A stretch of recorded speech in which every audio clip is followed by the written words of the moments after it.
Levanto un aleluya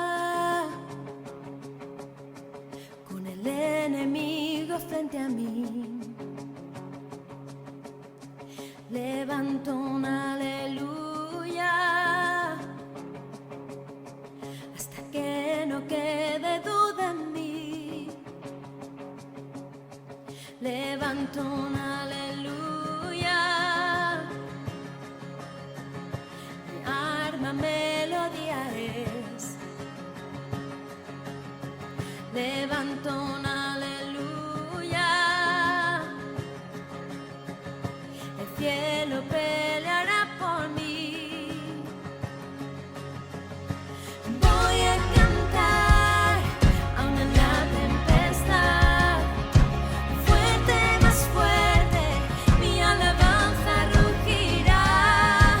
De las cenizas la fe surgirá, la muerte es vencida, el rey vivo está.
viendo todo bien o mal,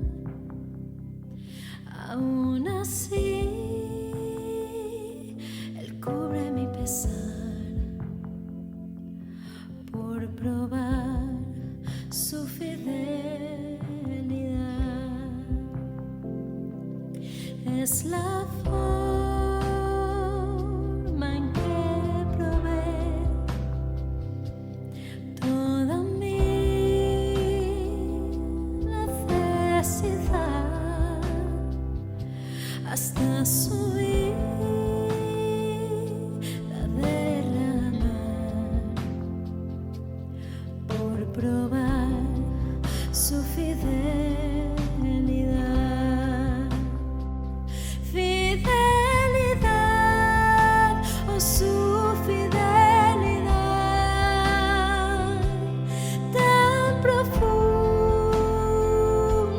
y tan real en mi vida y caminar. Me basta tu fidelidad.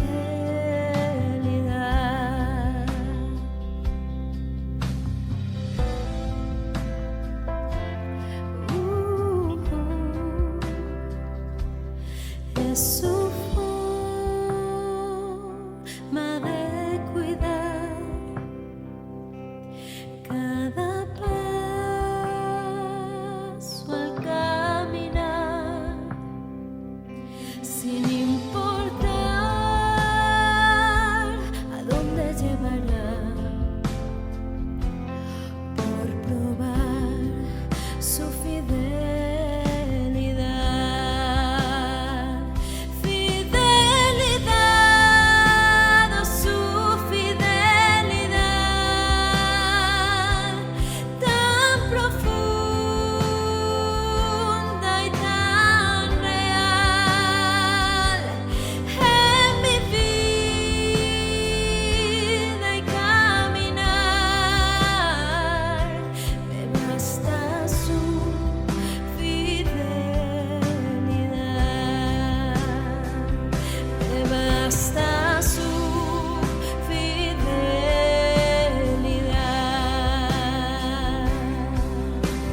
Oh, tu fidelidad. Oh, tu fidelidad. Cada momento la veo en mí. Nada me falta, pues todo provees.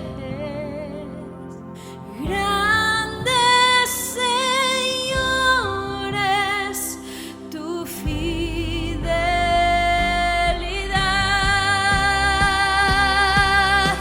Fidelidad, oh tu fidelidad, tan profunda y tan real en mi vida y caminar. Me basta tu fidelidad. Me basta tu fidelidad. Oh, tu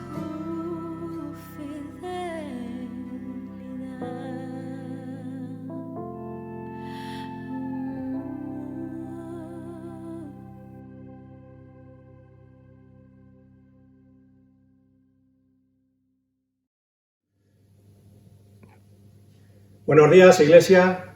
¿Qué tal? Que Dios os bendiga. ¿Cuánto tiempo sin veros?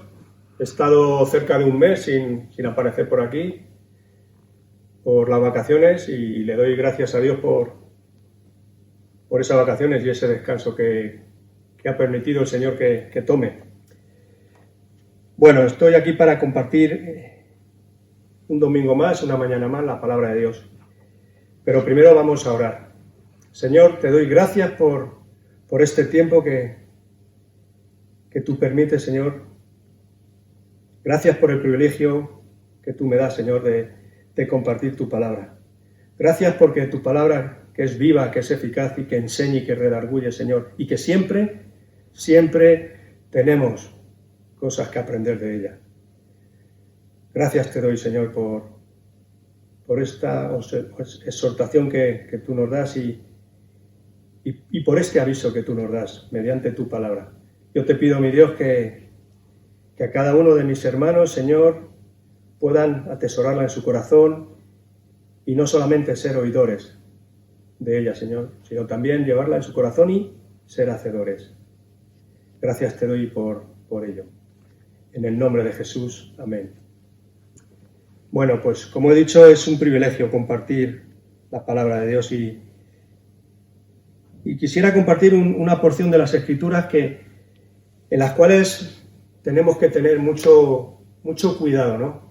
Es una porción de las más serias y de las más en tener en cuenta en nuestra vida cristiana, en nuestro caminar cristiano.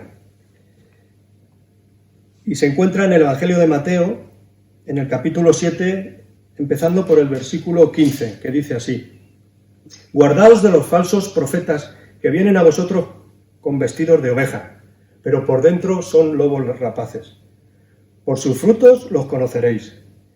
¿Acaso se recogen uvas de los espinos o higos de los abrojos? Así, todo buen árbol da buenos frutos, pero el árbol malo da frutos malos. No puede el buen árbol dar malos frutos, ni el árbol malo dar frutos buenos.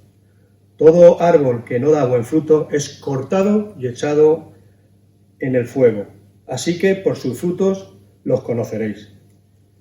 No todo el que me dice Señor, Señor entrará en el reino de los cielos, sino el que hace la voluntad de mi Padre que está en los cielos. Es una palabra dura, porque el Señor nos está advirtiendo de que no todo árbol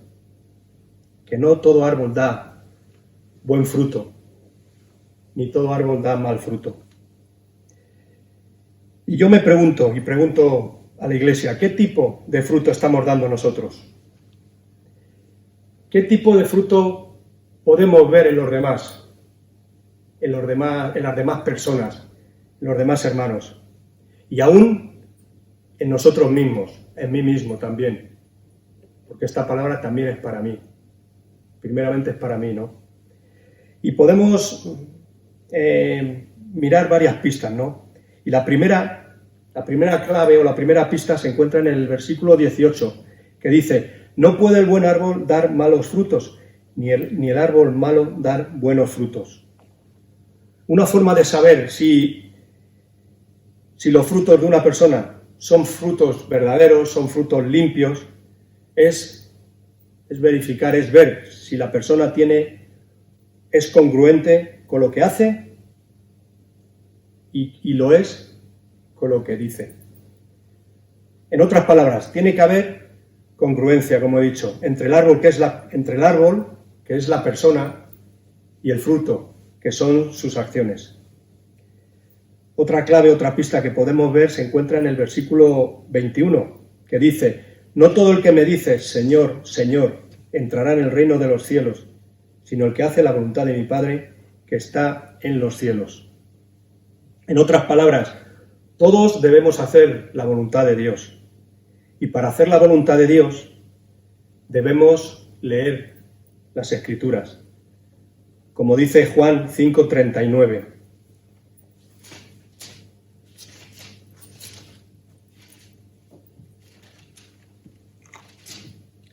Juan 5:39 dice: escudriñad las Escrituras, porque a vosotros os parece que en ellas tenéis la vida eterna, y ellas son las que dan testimonio de mí.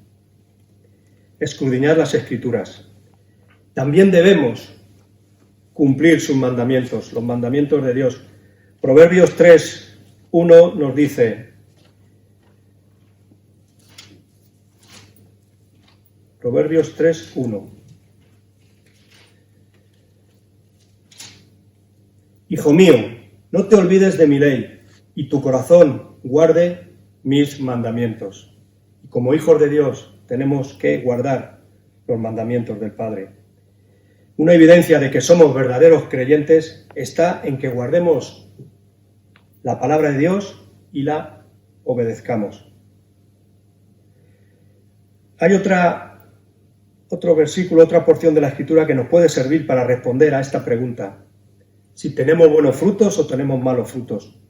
Y se encuentra en Gálatas 5, 22, 23. Aquí Pablo nos está hablando del fruto del Espíritu, que es amor, paz, paciencia, gozo, benignidad, bondad, fe, mansedumbre, templanza. Contra tales cosas no hay ley. A estas evidencias Pablo les llama el fruto del Espíritu. En otras palabras, son cualidades que se ven en una persona que está llena del Espíritu Santo. Un cristiano verdadero que está caminando con Dios, obedeciendo a Dios, buscando su presencia, buscando en su palabra, en las Escrituras, conocer más a Dios, va a empezar a ver ese tipo de fruto en su vida. Va a empezar a tener el carácter de un verdadero cristiano. El verdadero creyente debe exhibir esos frutos y nos puede servir muchas veces, y nos sirve de hecho, para saber qué tan cerca estamos de Dios. ¿Qué tan cerca estamos nosotros de Dios? ¿O qué tan cerca también está de Dios el prójimo? El primer fruto, el amor. El amor, el más importante. Puedes tener todos los dones que Dios te dé, pero si no tienes amor, no tienes nada. Amar a nuestro prójimo es procurar su bien, es colaborar con él y que él esté bien con nosotros. Es que su bienestar sea bueno. Un buen indicador es que está creciendo en nosotros el carácter de Cristo, es el amor al prójimo. Ese es un buen indicador en el cual el carácter de Cristo está creciendo en nosotros. El otro fruto es el gozo, pero no el gozo como la felicidad que da este mundo. ¿Nos pasa algo malo? Estamos cabreados, estamos con ira. ¿Nos pasa algo bueno? Pues estamos felices, todo va bien. No.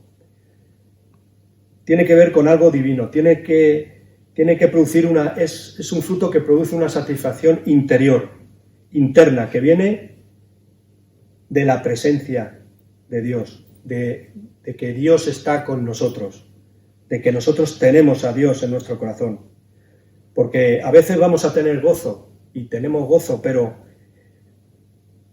en momentos donde no están pasando las cosas bien, no tenemos no tenemos tiempos buenos, estamos pasando por dificultades. Cuando estamos así y tenemos gozo, eso quiere decir que el fruto del Espíritu de Dios está en nosotros. Y eso es un regalo de Dios. La paz, otro fruto. La paz es la serenidad y calma profunda que viene por la obra de Dios en nuestra vida. Es parecido al gozo. A veces vamos a tener turbulencias, vamos a tener tempestades, vamos a tener maremotos, pero sentimos una paz por el trabajo que produce el Espíritu Santo en nuestros corazones. Esa paz solamente la puede dar el Señor. Dice la palabra que el Señor nos da la paz que el mundo no nos puede dar. Mi paz os dejo, mi paz os doy. No como la da el mundo, dice la palabra. Otro fruto es la paciencia. ¿Y qué es la paciencia? Pues es esperar con una buena actitud, tolerando los errores y las fallas de los demás. En una palabra, ser paciente. Y ese fruto muchas veces no lo tenemos. Yo, en concreto, tengo poca paciencia y lo reconozco. tengo muy poca paciencia. Pues yo le pido al Señor que me dé esa paciencia, ¿no? En cambio, conozco hermanos que tienen mucha paciencia con los demás y mucha paciencia conmigo también. Es un fruto muy, muy bueno. Es un fruto muy necesario. Porque la paciencia puede llevar a tomar decisiones incorrectas, puede llevar a tomar reacciones, a reaccionar incorrectamente y luego arrepentirte. ¿Cuántas veces no hemos dicho, si hubiese tenido más paciencia no me hubiese ocurrido esto, no me hubiese pasado lo otro, ¿verdad? Otro fruto del Espíritu es la benignidad. Y la benignidad es ser una persona que no hace daño a los demás, una persona que no representa ninguna amenaza a los demás. La bondad, tener una disposición a hacer el bien, a bendecir a los demás, no usar a las personas. En otras palabras, una persona en la cual su naturaleza, su inclinación es hacer el bien. Y qué bueno es eso, ¿verdad? Y qué bien se siente la gente con nosotros cuando tenemos esa bondad hacia ellos. Y no estamos nada más que pensando en hacer el bien. Dice la Escritura que procuremos hacer el bien unos a otros y mayormente a los hermanos de la fe. La fe. ¿Y qué es la fe? Hebreos 11:1. Por la fe es la certeza de lo que se espera, la convicción de lo que no se ve. Es tener confianza en Dios, aun cuando vemos que no ocurre nada, que no pasa nada en nuestra vida, que estamos orando por situaciones, por respuestas y no ocurre nada. Esa es la fe. Porque sabemos, Iglesia, que Dios es bueno. Dios es misericordioso. Sabemos que la voluntad de Dios es buena, es perfecta. No nos olvidemos, es perfecta porque Él es perfecto y es agradable. Un verdadero creyente, este fruto tiene que ir creciendo poco a poco en su vida, porque así es como va a demostrar que tiene una fe genuina en Dios. Y un falso creyente, un falso cristiano, no tiene una fe genuina. La mansedumbre. ¿Qué es la mansedumbre? Ser dócil, ser apacible, ser humilde, dispuesto a ceder ante las dificultades o dispuesto a escuchar a los demás. Todos nos acordamos, ¿no? Y todos sabemos de Moisés, que era el hombre más manso de la tierra. Y desde luego que lo era, porque para llevar al pueblo de Dios a la tierra prometida, a 1,5 millones de personas hacia la tierra prometida, tenía que tener mucha paciencia y tenía que tener mucha mansedumbre. Aunque sabemos también que en algún momento perdió un poquito los papeles. Pero es que era humano. No era perfecto, como el Señor. La templanza. La templanza es tener la ecuanimidad en las emociones, sobre todo en los momentos de crisis. Es el tipo de persona que quisieras tener cerca de ti. Una persona que es moderada, que es equilibrada. Una persona estable, que no reacciona de una manera irracional, de una manera súper impulsiva ante esas situaciones, ¿no? Sino que mantiene una postura que a los que están a su alrededor les produce paz, les comunica paz.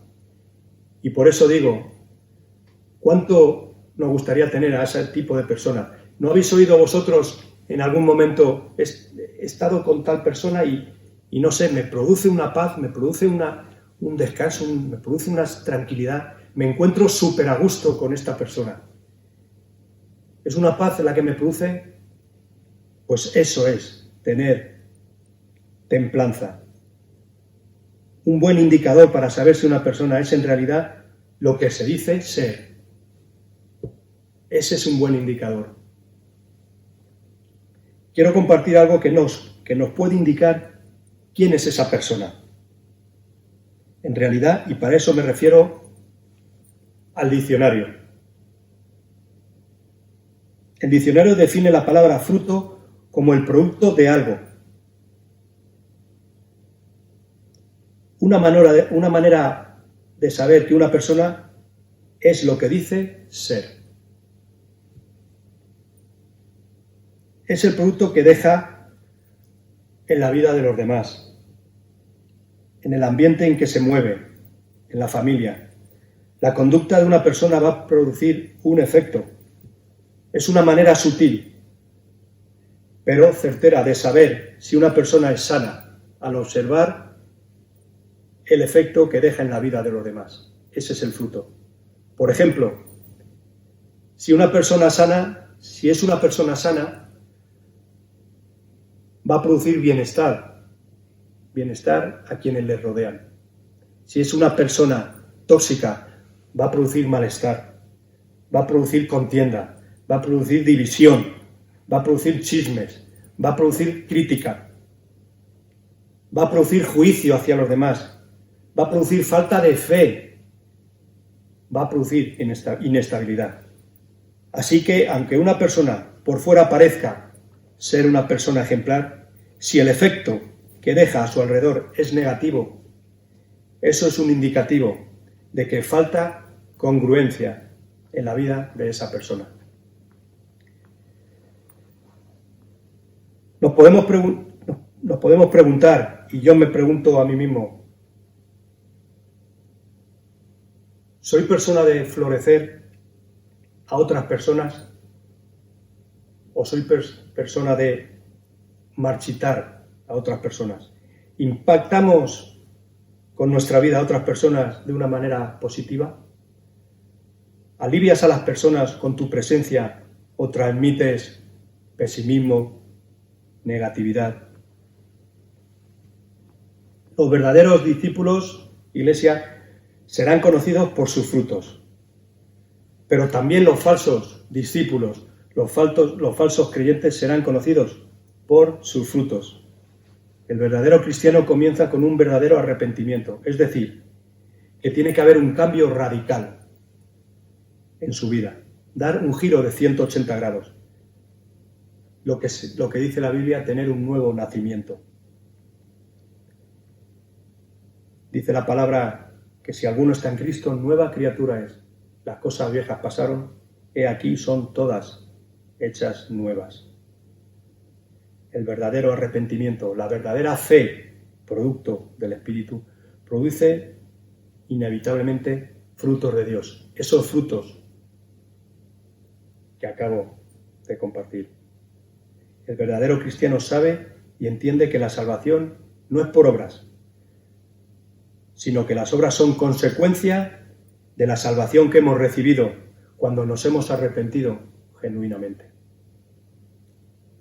Santiago dice que la fe sin obras es muerta, es estéril, que no tiene fruto. ¿Podrá este tipo de fe salvar? No, porque también los demonios creen y no se salvan. Vamos a ver una de las advertencias más contundentes en la palabra de Dios. Si vemos el capítulo 5 y 6 y 7 también del Evangelio de Mateo, vemos que Jesús está dando un discurso, un sermón. De hecho, ese sermón lo conocemos todos como el Sermón del Monte. Y si nos damos cuenta, dice en Mateo 5:1. Mateo 5:1. Viendo la multitud, subió al monte y sentándose vinieron a él sus discípulos. Dice, vinieron a él sus discípulos. Y el versículo 2 dice, y abriendo su boca les enseñaba. ¿A quién? A sus discípulos. Aquí, en el versículo 13, si vemos el contexto, tomando como base el versículo 20, versículo 20 dice, Mateo 7:20. Así que por sus frutos los conoceréis, como he dicho. Mateo 7:13 dice, vemos cómo Jesús hace una diferencia, sin dejar duda respecto a quiénes son los verdaderos discípulos y quiénes son los falsos discípulos. Hay cristianos que creen que porque cantan todos los días o porque llevan un pez en el coche, ya son cristianos. Y a veces ese pez o ese pececillo, en vez de ser un pez, parece una piraña. No somos cristianos, no somos creyentes por eso. Jesús les está enseñando a sus discípulos y les está diciendo, si vosotros sois verdaderamente mis discípulos. Mateo 13 dice, entrar por la puerta estrecha, porque ancha es la puerta y espacioso el camino que lleva a la perdición, y muchos son los que entran por ella. La puerta estrecha es una metáfora que habla de la negación que los verdaderos discípulos tienen en sí mismos. Son aquellos que han entendido que ya no van a hacer lo que les dé la gana. Son aquellos que se someten a la voluntad de Dios. Son aquellos que toman su cruz cada día, se niegan a sí mismos y van en pos de Jesús. Como nos estuvo compartiendo José Pedroche hace unos domingos. Esa puerta estrecha es una metáfora de esa vida que no te dejas arrastrar por la corriente del mundo, ni los apetitos de la carne. Y no es fácil entrar por ella. No es fácil. Cuando uno va a un estadio de fútbol o a cualquier evento, no entran todos de golpe por la puerta, ¿verdad? Sino que entran uno a uno, por una puerta estrecha, o mejor dicho, por un torno estrecho, y van uno a uno. Pasan de uno en uno. Pero luego dice una antítesis, dice, porque ancha es la puerta, o sea, lo contrario a la puerta estrecha. La puerta ancha, el lugar por donde pasa todo el mundo, de golpe. ¿Qué quiere decir? Que aunque vengas a la iglesia, no pases por esa puerta ancha. Aunque uno se congregue en la iglesia, muchas veces el Señor no gobierna en el corazón. Escuchan la palabra, ha estado bien, qué bonita, pero andan en ese camino ancho y fácil. Entran por esa puerta ancha. Y esa puerta ancha, como dice la Escritura, el camino que lleva al final es de muerte, de perdición. El versículo 14 nos dice, porque estrecha es la puerta y angosto el camino que lleva a la vida y pocos son las que la hallan. Dice, pocos son los que la hallan, porque no todos están dispuestos a negarse a sí mismos, como he dicho antes, a tomar su cruz y a seguir a Jesús. Aquí el Señor está haciendo una clara distinción entre quiénes son los verdaderos discípulos cristianos y quiénes son los falsos. Es entrar por la puerta estrecha es la evidencia de ser un verdadero discípulo. Dios es amor, iglesia, Dios es amor, pero también Dios es juez. Y un día vamos a estar delante del trono de Dios, delante del juicio de Dios.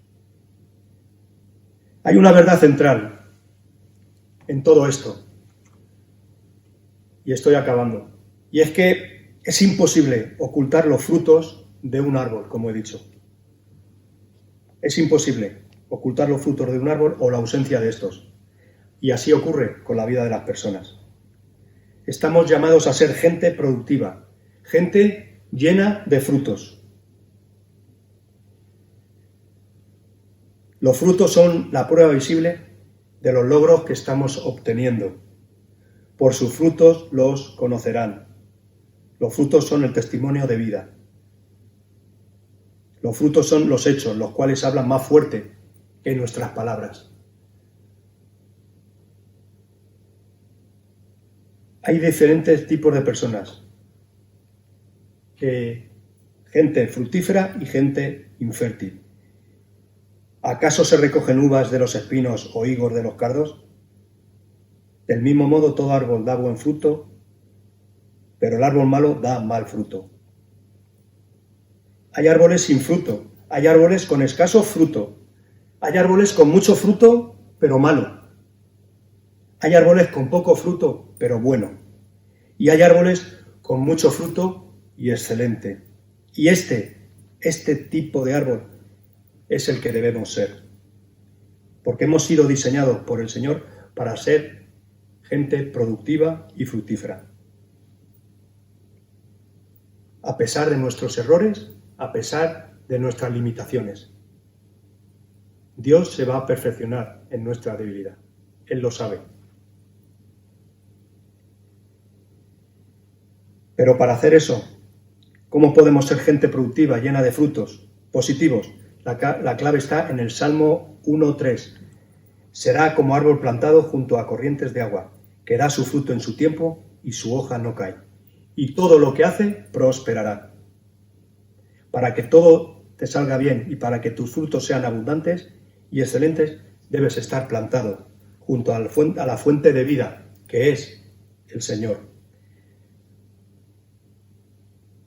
Juan 15:5 dice: yo soy la vid, vosotros los pámpanos, el que permanece en mí y yo en él, éste lleva mucho fruto, porque separados de mí nada podemos hacer. Una vida sin frutos, hermanos, iglesia, no es digna de ser vivida. Todo árbol que no da un buen fruto se corta y se arroja al fuego. Si no llevamos fruto y el fruto no es bueno, solamente vamos a servir para irnos a la hoguera. ¿Queremos nosotros que el Señor nos eche a la hoguera? El que en mí no permanece será echado fuera como pámpano, y se secará, y los recogen y los echan en fuego y arden. Como he dicho antes, somos gente, personas que debemos dar fruto. Nos deben conocer por los frutos. Porque los frutos va a ser lo que vamos a decir. Va a ser nuestra carta de presentación, nuestra vida. Tus resultados no mienten. Por tanto, y termino con estas preguntas, debemos preguntarnos: ¿soy feliz? ¿Soy feliz? ¿Los que lo son? ¿Los que me rodean? ¿Estoy contento con la vida que estoy llevando? ¿Estoy contento con mi carrera, con mis estudios, con mi matrimonio? ¿Estoy contento con mi vida espiritual? ¿Qué dice la gente respecto a ti? ¿Qué dice la gente respecto a mí? ¿Te ven como una persona llena de logros?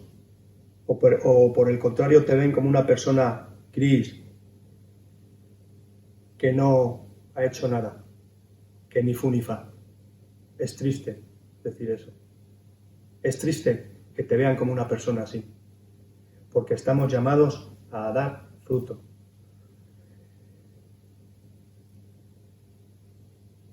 Romanos dice: así también vosotros, hermanos míos, habéis muerto a la ley mediante el cuerpo de Cristo, para que seáis de otro, del que resucitó de los muertos, a fin de que llevemos fruto para Dios. Recuerda esto: te conocerán por tus frutos. Que Dios os bendiga, iglesia, y espero que esta palabra haya tocado vuestro corazón, vuestra mente, y podamos meditar en ella. Los frutos. Si no damos frutos, nada vamos a hacer, ni nada vamos a ser, ni vamos a influenciar en los demás, ni en la sociedad. Que Dios os bendiga.